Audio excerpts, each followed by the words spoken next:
In this video, I'll be showing you how to upload audio to Roblox. It's a very simple method, so if you find this video helpful, be sure to drop a like and subscribe. But anyways, getting into it, it's very simple to go ahead and do this, and you can do it on anything you're using, whether you're on an iPhone, Android, Samsung, or, a PC or desktop as well.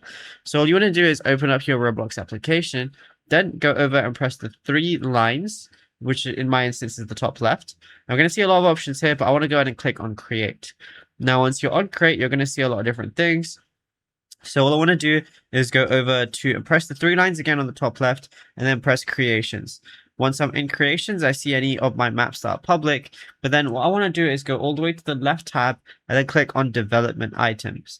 Now I see different things I can import and stuff. What I want to do is go ahead and find audio as one of them. Now it says upload audio asset. As you can see, I already have one uploaded. All I'm going to do is press upload asset, then I can upload it from my files. So all I'm going to do is just wait for this to load, or I can go over to the browse tab and find, any sort of like music file I want. So I'll just go ahead and find one like so.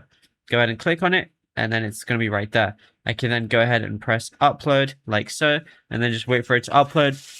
Just be wary that the max size per file is 20 megabytes and audio uploads must be less than 7 minutes. If they're above 7 minutes, it's not going to let you upload it. And if it's above 20 megabytes, it's not going to let you upload that either. So then just wait for this to upload. Now, once it's uploaded, it's going to look like this. And now I can press the three little dots and I can copy asset ID, open asset titles or anything like that as well. And yeah, it's as simple as that. Now, I can also go ahead and click on it. And I can also distribute it to the creator store to make the audio ID public. You're going to have to get approval to distribute, however, so you can submit for review like so.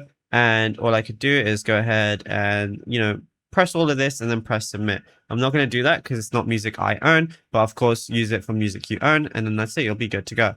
Now, if you found this video helpful, be sure to drop a like and subscribe.